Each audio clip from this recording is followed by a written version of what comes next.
आज की वीडियो में बात करेंगे 9 फरवरी को एनटीपीसी का जो एग्ज़ाम हुआ है उसमें रीजनिंग के, मैथ्स के और जो आपके जनरल स्टडी के जो क्वेश्चन पूछे गए हैं सभी प्रश्न लेकर आया हूं।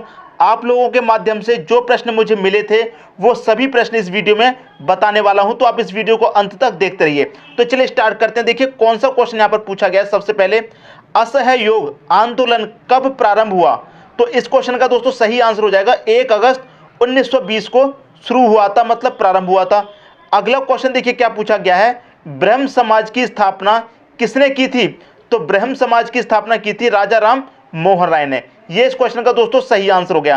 तो आपको मालूम है जितने भी क्वेश्चन पूछे जा रहे हैं दोस्तों एनटीपीसी में सभी के मैं एनालिसिस करा रहा हूं। तो आज का जो वीडियो है वो मिक्स है, जिसमें आपके जनरल स्टडी के क्वेश्चन होंगे, मैथ्स के क्वेश्चन होंगे और रीजनिंग के भी क्वेश्चन होंगे। जितने भी क्वेश्चन पूछे गए थे सभी शिफ्ट के क्वेश्चन इसमें आपको मिक्स मिलेंगे। ठीक है दोस्तों, अब देखते हैं अगला क्वेश्चन। देखिए अगला क्वेश्चन क्या पूछा गया है, क्रिकेट विश्व कप 1983 में टीम इंडिया के कप्तान कौन थे? सभी को मालूम है दोस्तों कपिल देव थे टीम इंडिया के कप्तान, लेकिन जिनको नहीं पता उनको आंसर नहीं होगा, लेकिन जिनको पता था उन्होंने एक बार में देखकर ही बता दिया था कि कपिल देव। अगला क्वेश्चन देखिए क्या पूछा गया है, बच्चों में रिकेट्स किस विटामिन के कारण होता है? तो विटामिन डी के कारण होता है। ये इस क्वेश्चन का दोस्तों सही आंसर हो गया। अब देखते हैं अगला क्वेश्चन क्या पूछा गया था, वो देखते हैं। अगला क्वेश्चन देखिए क्या पूछा गया है, एटीएम का फुल फॉर्म क्या है? और इसके अगला क्वेश्चन है ईवीएम का फुल फॉर्म क्या है? दोस्तों मैं कहना चाहता हूं कि आप इन दोनों क्वेश्चन के आगे वेरी इंपॉर्टेंट दोस्तों लगा लीजिए, क्योंकि ये क्वेश्चन बहुत बार एग्जाम में पहले भी पूछे गए हैं और देखिए इस बार भी पूछ लिए गए और हो सकता है आगे भी पूछे जा सकते हैं। क्या पूछ रहा है, एटीएम का फुल फॉर्म क्या है? तो दोस्तों जिनको नहीं पता एटीएम का फुल फॉर्म क्या है याद कर लीजिए, ऑटोमेटेड टेलर मशीन होता है एटीएम का फुल फॉर्म। और ईवीएम का फुल फॉर्म पूछा गया है, तो ईवीएम का फुल फॉर्म क्या होता है दोस्तों, इलेक्ट्रॉनिक वोटिंग मशीन, जिस पे आप वोट देते हैं जाकर के। ईवीएम जो होता है उसका फुल फॉर्म नहीं पता होगा आपको, तो उसका फुल फॉर्म यहां से याद कर लीजिए, इलेक्ट्रॉनिक वोटिंग मशीन होता है। और ये दोनों प्रश्न दोस्तों वेरी इंपॉर्टेंट है, बहुत बार पूछे गए हैं दोस्तों। ठीक है, अब देखते हैं अगला क्वेश्चन। अगला क्वेश्चन है, रानी लक्ष्मीबाई की मृत्यु कब हुई थी? तो दोस्तों मृत्यु का क्वेश्चन पूछा गया है, तो रानी लक्ष्मीबाई की मृत्यु हुई थी 18 जून 1858 में। ये इसका क्या आ गया, सही आंसर आ गया। लेकिन रानी लक्ष्मीबाई का जन्म कब हुआ? अगर ये क्वेश्चन आपसे पूछ लिया जाए, देखिए इस बार क्या है 9 तारीख को पूछा गया है कि 8 जून को 1858 में उनकी मृत्यु हुई थी, लेकिन अगली बार हो सकता है क्वेश्चन आ जाए कि उनका जन्म कब हुआ। तो उनका जन्म दोस्तों कब हुआ था? जन्म हुआ था 19 नवंबर 1835 को। ठीक है दोस्तों, इस बार मृत्यु का पूछ लिया है, हो सकता है अगली बार जन्म पूछ ले, तो क्वेश्चन को अच्छे से याद कर लेना। अगला क्वेश्चन पूछा गया है दोस्तों रीजनिंग से है। ये क्वेश्चन 4 है, 4 के बाद में 10 है, 10 के बाद में 22 है, 22 के बाद में यहाँ बीच में क्वेश्चन मार्क है और यहाँ पर देखिए 94 दे रखा है। तो इसमें क्या सीरीज है, क्या लॉजिक है, ये आपको बताना है। तो देखिए 4 से कितना मिल रहा है दोस्तों, 10 मिल रहा है। तो 4 से 10 पे कैसे पहुंचेंगे आप? अगर आप 4 का मल्टीप्लाई 2 से कर दें कितना हो जाएगा, 8 हो जाएगा, और उसमें प्लस 2 कर दें तो कितना हो जाएगा, 10 मिल जाएगा। क्लियर है? ऐसे ही 10 से कहाँ पहुंचना है आपको, 20 पे। यहाँ 4 का मल्टीप्लाई 2 से किया था, 2 को ही प्लस, यहाँ भी 10 का मल्टीप्लाई दोस्तों 2 से कर देंगे कितना हो जाएगा, 20 हो जाएगा, और 20 में दोस्तों 2 जोड़ेंगे तो 22 हो जाएगा। जो लॉजिक यहाँ लगा वही दोस्तों यहाँ पर लगा है, तो इसी को आप यहाँ पर लगाएंगे। ठीक है, मल्टीप्लाई दोस्तों 2 से करेंगे और उसमें क्या करेंगे, 2 को ही प्लस कर देंगे, तो 22 दूनी 44 हो जाएगा, 44 में 2 जोड़ेंगे कितना हो जाएगा दोस्तों, 46 हो जाएगा। इतनी बात क्लियर है? क्वेश्चन मार्क की जगह कितना आ गया, 46। अब 46 का क्या करेंगे दोस्तों, 2 से मल्टीप्लाई करेंगे, तो 46 का मल्टीप्लाई 2 से करेंगे कितना हो जाएगा, 92, और उसमें 2 को ही जोड़ देंगे कितना हो जाएगा, 94। तो इसका आंसर क्या हो जाएगा दोस्तों, हमारा 46 हो जाएगा। क्वेश्चन मार्क की जगह क्या आएगा, 46 आ जाएगा दोस्तों हमारे क्वेश्चन का सही आंसर। लॉजिक आपको समझ में आ गया, multiply 2 plus 2, multiply 2 plus 2, multiply 2 plus 2, multiply 2 plus 2, तो हमने लास्ट तक चेक कर लिया है। आपका आंसर आ रहा है दोस्तों 46। उम्मीद करता हूं इस क्वेश्चन में किसी को कोई भी डाउट नहीं होगा। अब देखते हैं अगला क्वेश्चन। अगला क्वेश्चन है, पूनम विराट से किस प्रकार संबंधित है यदि वह उसे अपनी मां के पिता की इकलौती पुत्री की इकलौती बहू बताता है? ठीक है दोस्तों, कौन बता रहा है, विराट बता रहा है। मतलब विराट क्या कर रहा है, पूनम का परिचय दे रहा है। क्लियर है? ये कहां से क्वेश्चन पूछा गया है, ब्लड रिलेशन से पूछा गया है। परिचय दोस्तों कौन करा रहा है? विराट करा रहा है, तो आप यहां पर विराट लिख लीजिए। बी फॉर विराट हो गया। क्लियर है? क्या कह रहा है विराट? यदि वह उसे अपनी मां के पिता की इकलौती पुत्री की, कौन के? विराट के। समझ में आई दोस्तों बात? क्वेश्चन को एक बार समझना है। पूनम विराट से किस प्रकार संबंधित है? इन दोनों का क्या संबंध है, ये कह रहा है क्वेश्चन में। ठीक है, क्या कह रहा है? विराट परिचय देता है पूनम का, कहता है वह उसे अपनी मां, मतलब अपनी मां की मतलब विराट की मां, विराट की दोस्तों मां। क्लियर है? अपनी मां के पिता, तो ये विराट की मां हो गई, और अपनी मां के पिता मतलब मां के पिता, इनके पिता। क्लियर है? इनके पिता की इकलौती पुत्री है, ये इनके पिता हैं, तो ये इनके पिता की पुत्री हो गई दोस्तों, इसमें कोई डाउट नहीं है। इकलौती पुत्री की इकलौती बहू है, इकलौती पुत्री की इकलौती बहू है, ये इनकी मां है, तो ये इनका बेटा हो गया। और इनकी बहू का मतलब क्या हो गया? विराट की कौन हो जाएगी दोस्तों? पत्नी हो जाएगी। क्लियर दोस्तों? समझ में आ रही है बात? नहीं समझ में आई तो फिर से समझिए। विराट की मां के पिता की इकलौती पुत्री तो ये हो गई, और इनकी क्या है दोस्तों? इकलौती बहू है। क्या है दोस्तों? इकलौती बहू है। तो बहू कौन होती है? बेटा की पत्नी। क्लियर दोस्तों? बेटा की पत्नी होती है। तो विराट का उस पूनम से क्या संबंध है? पूनम कौन है दोस्तों? विराट की पत्नी है पूनम, पत्नी है दोस्तों कौन? पूनम। तो क्या रिलेशन है इन दोनों का, ये पूछ रहा है दोस्तों क्वेश्चन में। तो क्या रिलेशन है दोस्तों? इकलौती पुत्री बहू बताता है। तो पूनम विराट से किस प्रकार संबंधित है दोस्तों? विराट से पूनम किस प्रकार संबंधित है? कौन लगेगी? पत्नी लगती है। तो ये हो जाएगा दोस्तों आपके क्वेश्चन का सही आंसर। क्लियर है? उम्मीद करता हूं क्वेश्चन आप सभी को बहुत अच्छे तरीके से समझ में आ गया होगा। तो ब्लड रिलेशन से भी क्वेश्चन पूछे जा रहे हैं, सभी जगह से क्वेश्चन पूछे जा रहे हैं। आप हमारे डेली एनालिसिस के वीडियो देखते रहिए। अब देखते हैं अगला क्वेश्चन क्या पूछा गया था, वो देख लेते हैं। अगला क्वेश्चन है, एक वस्तु को किसी मूल्य पर बेचने पर एक व्यक्ति को 20% का लाभ होता है, यदि वह उसे दोगुने मूल्य पर बेचे तो कितने प्रतिशत लाभ होगा? बहुत अच्छा क्वेश्चन है। देखिए यहां पर क्या कह रहा है क्वेश्चन में, एक वस्तु को किसी मूल्य पर बेचने पर एक व्यक्ति को क्या होता है? 20% का लाभ हो रहा है। अगर दुगने मूल्य पर बेचेगा तो कितना लाभ होगा? देखिए यहां क्या हो रहा है, जब बेचता है तो 20% का लाभ हो रहा है, अगर दुगने में बेचेगा तो दुगना लाभ होगा, तो 20 की जगह 40 लाभ होगा।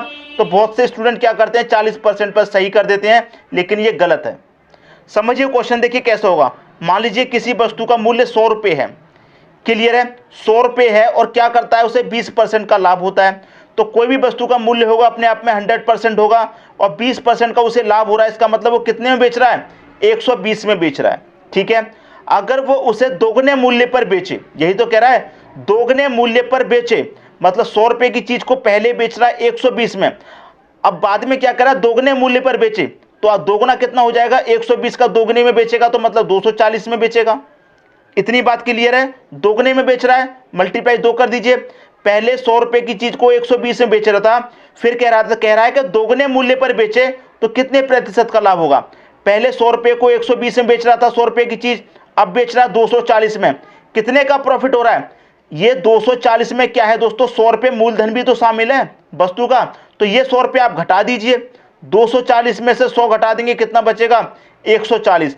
प्रॉफिट कितने का है? 140 का है। क्लियर है? कितने पर है? 100 पर है। परसेंट में निकालना है, 100 से मल्टीप्लाई, 100 से 100 कट गया, कितना बचा? ये बचा 140%। तो कितने का लाभ होता है दोस्तों? प्रतिशत में लाभ पूछा है, कितने का होगा? 140% का होगा। ये हो गया आपके क्वेश्चन का सही आंसर। उम्मीद करता हूं सभी को क्वेश्चन बहुत अच्छे तरीके से दोस्तों समझ में आ गया होगा। अब देखेंगे अगला क्वेश्चन। अगला क्वेश्चन है, देखिए ये क्वेश्चन कहां से पूछा जा रहा है? अनुपात से पूछा जा रहा है। यदि a बराबर 2/3 b और b बराबर 3/4 c है, तो a अनुपात c कितना होगा?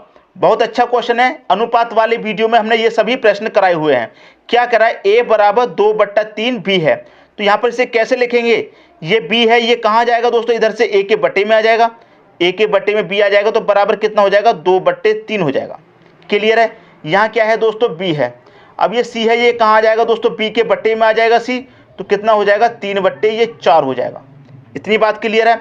आपसे पूछ रहा है a अनुपात c कितना होगा। ठीक है, अब देखिए बहुत अच्छा क्वेश्चन है। a b c 3 दिए गए हैं आपको, a b और c। ठीक है दोस्तों, a का अनुपात कितना है? 2 है, a के नीचे a का अनुपात। b का कितना है? 3 है, b के नीचे b का अनुपात। बी का दोस्तों एक और अनुपात दे रखा है 3, तो बी के नीचे बी का अनुपात लिखेंगे, ठीक है, अनुपात। सी का कितना दे रखा है 4, तो सी के नीचे सी का अनुपात लिखेंगे 4। यहां नहीं लिखेंगे, जब यहां से लाइन स्टार्ट हो गया तो यहीं लिखेंगे। लिख लिया दोस्तों, क्लियर है। अब देखिए यहां जगह खाली बची है, यहां भी जगह खाली। जब खाली जगह बचती है उसके बराबर वाली संख्या लिखते हैं, तो इसके बराबर वाले कितना है 3, इसके बराबर दोस्तों कितना है 3, तो ये लिख लेंगे। अब इसका मल्टीप्लाई करो, 3 दूनी कितना हो जाएगा दोस्तों 6 हो जाएगा, क्लियर है। 3 त्रिक कितना हो जाएगा 9, 3 चौके हो जाएगा कितना 12, क्लियर दोस्तों। क्या पूछ रहा है आपसे, ए और सी, तो ए का अनुपात कितना निकल के आया दोस्तों 6 आया है, और सी का कितना निकल के आया है 12 है, तो ए और सी का ही तो पूछ रहा था, तो 6 अनुपात 12 हो गया आंसर। ये कट के अगर छोटा हो सकता काट लीजिए, 6 एकम 6, 6 दूनी 12, तो 1 अनुपात 2 आपका आंसर दोस्तों सही हो जाएगा। उम्मीद करता हूं क्वेश्चन आप सभी को बहुत ही अच्छे तरीके से समझ में आ गया होगा। अब देखते हैं अगला क्वेश्चन। अगला क्वेश्चन है डीआरडीओ की स्थापना कब हुई थी, तो डीआरडीओ की स्थापना हुई थी सन 1958 में, ये इसका सही आंसर हो जाएगा। अगला क्वेश्चन पूछा गया है गौतम बुद्ध का जन्म कहां हुआ था, तो गौतम बुद्ध का जन्म हुआ था दोस्तों लुम्बिनी में, ये इसका सही आंसर है लुम्बिनी, ठीक है दोस्तों। अब देखते हैं अगला क्वेश्चन। अगला क्वेश्चन पूछा गया है भारतीय राष्ट्रीय कांग्रेस के संस्थापक कौन थे, तो इसका सही आंसर हो जाएगा ए.ओ. ह्यूम, ठीक है दोस्तों, याद रखना। अगला क्वेश्चन है अरब सागर की रानी किसे कहते हैं, अरब सागर की रानी कहते हैं दोस्तों कोचीन को, कोचीन हो जाएगा इस क्वेश्चन का सही आंसर। अब देखते हैं अगला क्वेश्चन। अगला क्वेश्चन है मंगल ग्रह के कितने उपग्रह हैं, तो इस क्वेश्चन का दोस्तों सही आंसर है मंगल ग्रह के कितने उपग्रह हैं दोस्तों 2 हैं। कौन कौन से हैं 2, फोबोस और डेमोस, ये दोनों के यहां पर नाम भी लिखे हुए हैं, ठीक है। अगला क्वेश्चन पूछा गया है पीडीएफ का फुल फॉर्म क्या होता है, तो ये भी क्वेश्चन भी दोस्तों बहुत इंपॉर्टेंट है। पीडीएफ का फुल फॉर्म क्या होता है, यहां देख लीजिए, पोर्टेबल डॉक्यूमेंट फॉर्मेट, ये दोस्तों पीडीएफ का फुल फॉर्म होता है, इसे याद रखिएगा। अब देखेंगे अगला क्वेश्चन। अगला क्वेश्चन है विश्व का सबसे बड़ा लिखित संविधान किस देश का है, बहुत अच्छा क्वेश्चन है दोस्तों, भारत देश का सबसे बड़ा लिखित संविधान है, ठीक है दोस्तों। अगला क्वेश्चन क्या पूछा गया है मलेरिया की दवा किस पौधे से प्राप्त होती है, तो सिक्रोना की छाल से, समझ में आ गई दोस्तों बात। मलेरिया की जो दवा है किस पौधे से प्राप्त होती है, सिनकोना की छाल से प्राप्त होती है, ये हो जाएगा आपके क्वेश्चन का सही आंसर। अब देखेंगे दोस्तों अगला क्वेश्चन। अगला क्वेश्चन क्या पूछा है देखते हैं, ए, बी तथा सी मिलकर किसी कार्य को 30 मिनट में पूरा कर सकते हैं, ए तथा बी मिलकर उस कार्य को 50 मिनट में पूरा कर सकते हैं, सी अकेला उस कार्य को कितने समय में पूरा कर सकेगा। देखिए दोस्तों यहाँ पर 3 व्यक्ति हैं, ए प्लस बी प्लस सी, ये तीनों मिलकर कर रहे हैं काम को, तो हमने तीनों को मिला दिया, जोड़ दिया, ठीक है। किसी काम को कितने में करते हैं 30 मिनट में करते हैं, तीनों मिलकर 30 मिनट में, ठीक है। फिर बाद में क्या कर रहा है ए और बी, ए प्लस बी, ये दोनों करते हैं दोस्तों मिलकर 50 मिनट में, क्लियर है। और काम कितना है ये नहीं पता आपको, तो अगर आप दोनों का एलसीएम ले लेंगे तो जो एलसीएम आता है वही आपका टोटल काम होता है, ये मैंने आपको बताया है। तो 30 और 50 का एलसीएम कितना हो जाएगा दोस्तों 150 हो जाएगा। इसका मतलब आपको ये पता चल गया कि टोटल काम कितना है दोस्तों 30 है, ठीक है। तो 30 से डिवाइड करेंगे 5 बार में जाएगा, और 50 से डिवाइड करेंगे तो 3 बार में जाएगा। इसका मतलब क्या है ए और बी दोनों मिलकर 1 मिनट में 3 काम करते हैं, तो 50 मिनट में 150 काम निपटा देंगे। ए बी सी तीनों मिलकर 1 मिनट में 5 काम करते हैं, तो 30 मिनट में 150 काम कर देंगे। क्वेश्चन में क्या पूछ रहा है सी अकेला उस कार्य को कितने समय में पूरा करेगा, कौन सी। देखिए दोस्तों ए बी सी तीनों का कितना है 5, ए बी दोनों का कितना है 3, अगर आप ए बी सी में से ए बी को घटा देंगे तो सिर्फ सी का बचेगा, तो ए बी सी में से ए बी को घटा दीजिए, ए बी कितना है दोस्तों 3, ए बी सी तीनों का 5 है, दोनों का कितना है ए और बी का 3, तो यहां से घटा देंगे 3 को, कितना बचेगा 5 में से 3 गया 2 बचेगा, किसका बचेगा दोस्तों ए बी सी में से ए बी को घटा दिया, सी बचा, सिर्फ सी का कितना बचा 2, तो आपको पता चल गया सी कितना करता है दोस्तों 2 करता है। टोटल काम आपको पता चल गया 150 है, तो इस टोटल काम 150 को सी कितने समय में पूरा करेगा, सी कितना करता है 1 मिनट में 2, जब सी 1 मिनट में 2 करता है तो 150 को कितने में करेगा 75 मिनट में करेगा। तो 75 मिनट का मतलब क्या है दोस्तों 1 घंटा दोस्तों और कितना मिनट 15 मिनट, क्लियर दोस्तों, क्योंकि 1 घंटे में दोस्तों 60 मिनट होते हैं, और फिर कितने बचे 75 में 60 घट गए तो 15 मिनट बचे, तो 1 घंटा 15 मिनट में समाप्त करेगा उस कार्य को। अगर मिनट में आंसर दे रखा है तो मिनट आपका सही, इस तरह से आपका आंसर दे रखा है तो ये वाला आपका सही। उम्मीद करता हूं सभी को क्वेश्चन बहुत अच्छे तरीके से दोस्तों समझ में आ गया होगा। तो आप लोगों के माध्यम से मुझे इतने ही प्रश्न मिले थे, सभी प्रश्न मैं आपको करा दिए। दोस्तों चैनल को सब्सक्राइब कर लीजिए और डेली एनालिसिस के वीडियो देखते रहिए। धन्यवाद दोस्तों।